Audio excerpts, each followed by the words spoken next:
कहानी का नाम खुलकर कहा तो होता। अंकिता का सारा शरीर कांप रहा था। चेहरा सफेद पड़ गया था। गिर पड़ी थी वे फर्श पर। उसे कुछ समझ नहीं आ रहा था। जाने कब तक वह उसी अवस्था में पड़ी रही। उसकी तंद्रा टूटी जब कॉल बेल बजी। वह किसी तरह उठी। उसने दरवाजा खोला।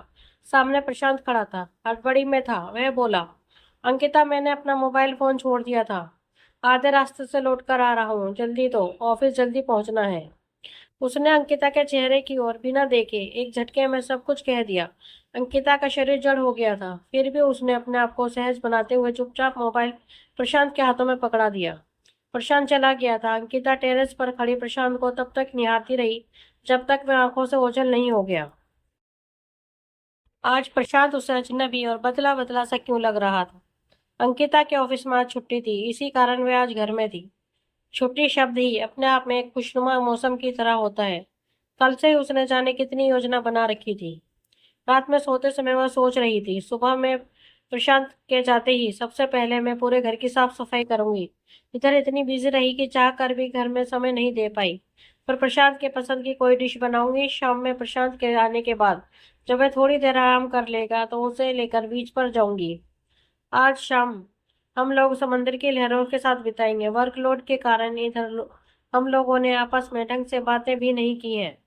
आज प्रशांत के साथ वो कसर भी पूरा कर लूंगी। चेहरे पर मुस्कान लिए जाने कब अंकिता गहरी नींद में चली गई, उसे पता भी नहीं चला। किंतु ये क्या, पास खड़ी नियति उसे देख व्यंग से हंस रही थी।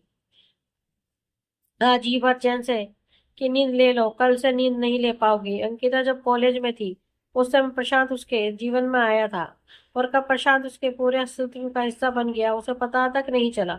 स्वभाव से बिल्कुल सपाट, अंतर्मुखी और प्रेम प्यार जैसे शब्दों के प्रति बिल्कुल उदासीन सी अंकिता ने प्रशांत को देखकर जाना कि किसी से प्रेम करना कितना खूबसूरत होता है।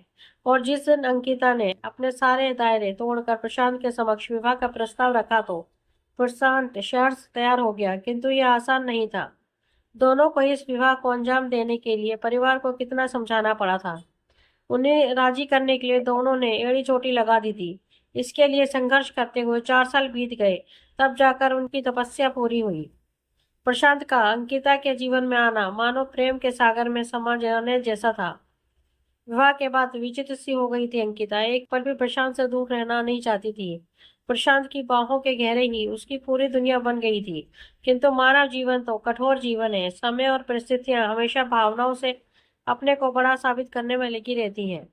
अंकिता के प्रेम के बीच में बहुत सारी जिम्मेदारियों ने अपना स्थान बनाना शुरू कर दिया था। एक तरफ अंकिता की घर गृहस्थी नौकरी थी, तो दूसरी तरफ पिता की जिंदगी थी। जीवन की अंतिम घड़ियां वह गिन रहे थे। अंकिता ने अपने घर गृहस्थी, अपनी नौकरी और कुछ समय पिता के लिए निकालना, इन तीनों में सामंजस्य बैठाना शुरू कर दिया था। वह अपनी जिम्मेदारियों में पीछे नहीं रही। प्रशांत का प्रेम अंकिता में जीवन के प्रति उमंग भरता जा रहा था। ये बात जरूर थी कि पहले की तरह प्रशांत और अंकिता घंटों बातें नहीं किया करते थे। फिर भी छुट्टी के दिन एक दूसरे के लिए समय निकाल ही लेते थे। अंकिता 3 जीवन एक साथ जी रही थी। पहला उसका ससुराल और दाम्पत्य जीवन, दूसरा उसकी नौकरी और तीसरा इकलौती बेटी होने का फर्ज निभाना। पिता की लंबी बीमारी और उससे जूझती माँ के अकेलेपन को भी उसने बांटने की कोशिश की थी। इन सब के बीच प्रशांत का सहयोग और प्रेम उसे हमेशा ऊर्जा देता रहा, और वह इसके कारण ही अपनी हर जिम्मेदारियों में खरी उतरती चली गई। कहते हैं कि जब जीवन रूपी गाड़ी पटरी पर सही ढंग से चलती रहती है तो नियति को यह मंजूर नहीं होता कि मानव जीवन में के हर क्षेत्र में सफलता कैसे पा सकता है। ऐसे में नियति कोई ना कोई दांव पेच अवश्य लगा ही देती है। उस दिन अंकिता मायके से लौटी तो अपने घर में बहुत सारा उपहार और मिठाइयों का डब्बा देखकर चौंक पड़ी। ये कहाँ से आया? प्रशांत ने बताया कि भाभी जी ने भेजा है। अंकिता की आंखों में हजारों सवाल देखकर प्रशांत ने उसे बाद में बताया, मेरे दोस्त की पत्नी है, बहुत पुराना दोस्त है। काफी अरसे से हम लोग मिले नहीं थे। उस दिन अचानक उसका फोन आया कि उसका ट्रांसफर इसी शहर में हो गया है। तुम नहीं थी, मायके गई थी। उसने मुझे बुलाया था, मैं उसके घर गया। बहुत अपनापन लगा। उसकी पत्नी बहुत ही अच्छी थी। काफी आदर सत्कार हुआ। बहुत दिनों के बाद एक सुकून महसूस हुआ। भाभी जी तुम्हारे बारे में भी पूछा करती है। कभी समय मिलेगा तो हम लोग चलेंगे उनसे मिलने। उस दिन के बाद से अक्सर मेरा हालचाल पूछा करती है। तुम नहीं रहती हो तो मेरे खाने पीने के बारे में पूछ लेती है। बहुत अपनापन लगता है। इधर हम दोनों की व्यवस्था इतनी बढ़ गई थी कि मैं तुमको बताना भूल गया था। अंकिता के मन में यह बात जरूर कौंधी कि प्रशांत की ये आदत थी कि छोटी से छोटी बात भी वो उसके साथ शेयर करता था। कोई भी बात हो वह उसे जरूर बताता था, किंतु इस बात को उसने क्यों नहीं बताया। वह मौन रही। भाभी जी का आना जाना और उनके उपहारों की संख्या बढ़ने लगी थी। वह वैसे समय पर ही आती थी जब अंकिता घर पर नहीं होती थी। अंकिता के दिनचर्या में एक बात और शामिल हो गई थी, प्रशांत का बार बार भाभी जी का बहुत ही बड़ाई करना। उनकी बातें में बड़ी दिलचस्पी लेके करता था। अक्सर उनकी सुंदरता और गुणों का बखान करता रहता था। भाभी जी को बिना देखे ही अंकिता भी उनसे प्रभावित हो गई थी। और एक दिन उसने भाभी जी से मिलने की जिद पकड़ ली। जब वह भाभी जी से मिली तो बड़ी विस्मय से भाभी जी को देखती रह गई। ना वह उन्हें सुंदर लगी और ना भाभी जी में उसे कोई गुण दिखाई पड़ा। वह पूरे दिन उनके साथ रही और उन गुणों को ढूंढती रही जिसके बारे में अक्सर प्रशांत बताया करता था। उसे लगा कि कुछ ना कुछ तो जरूर है जिसके कारण प्रशांत उनकी तारीफ करता है। प्रशांत के प्रेम में अंधी अंकिता को सिर्फ इतना ही दिखा कि कोई महिला है जो प्रशांत का बहुत ही ख्याल रखती है, बहुत केयर करती है। इसलिए वह महिला अंकिता को भी अच्छी लगने लगी। प्रशांत के प्रेम में विभोर उसकी हर पसंद अंकिता की पसंद बन गई थी।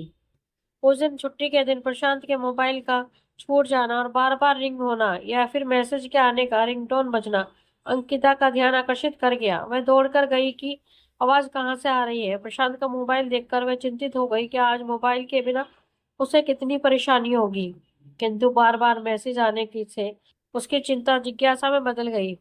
और जब उसने प्रशांत और भाभी जी के प्रेम प्रसंग के बारे में जाना तो उसे लगा कि वे ऐसे अंधेरी जंगल में है जहां से वे कभी निकल ही नहीं सकती। एक पल में पूरा जीवन खत्म। फिर तो जिंदगी यंत्र की तरह बिना रक्त मांस बिना सांस के चलती गई। उस दिन प्रशांत का ऑफिस से लौटना, अंकिता की अर्ध बेहोशी की हालत, सप्ताहों का बुखार होना और फिर अंकिता का मौन।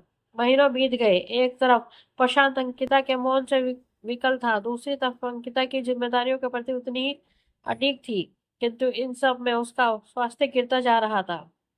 प्रशांत ने डॉक्टरों और मनोवैज्ञानिक सलाहकारों की भीड़ लगा दी थी, फिर भी उसका मौन नहीं टूटा। प्रशांत जान चुका था कि मोबाइल का मैसेज पढ़कर अंकिता उसका और भाभी जी के संबंधों को जान चुकी थी।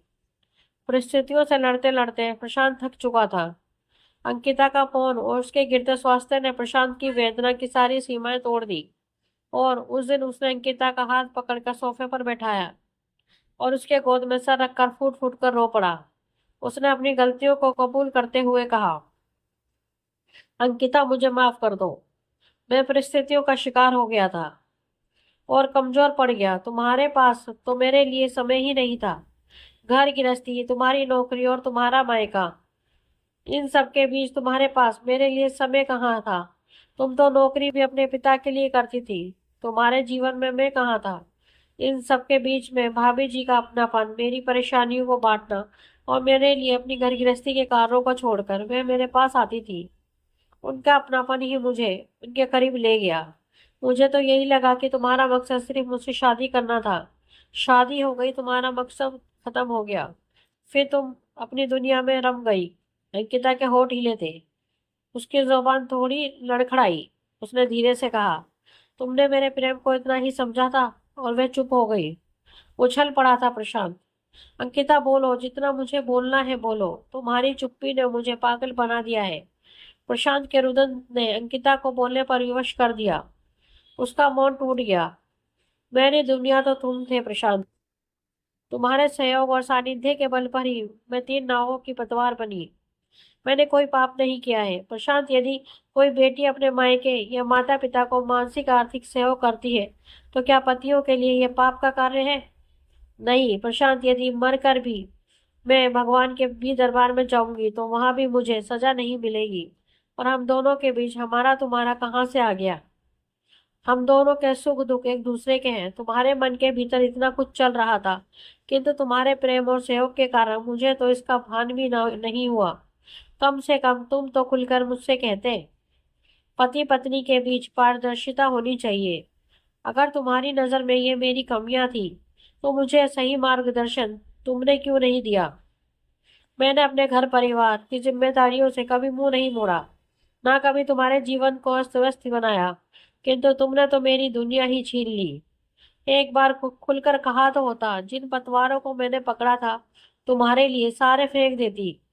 तुम तो मेरे कार्यों में सहयोग देते रहे, फिर मैं तुम्हारे मन का विरोध कैसे समझ पाती? और लंबे अरसे के बाद अंकिता का रुदन उस दिन कमरे की दीवारों से टकरा रहा था। महीनों उसने जाने कितने आंसुओं को अपने दिल में कैद कर लिया था। आज मानो दिल से आंसुओं का एक एक बूंद निकल रहा था।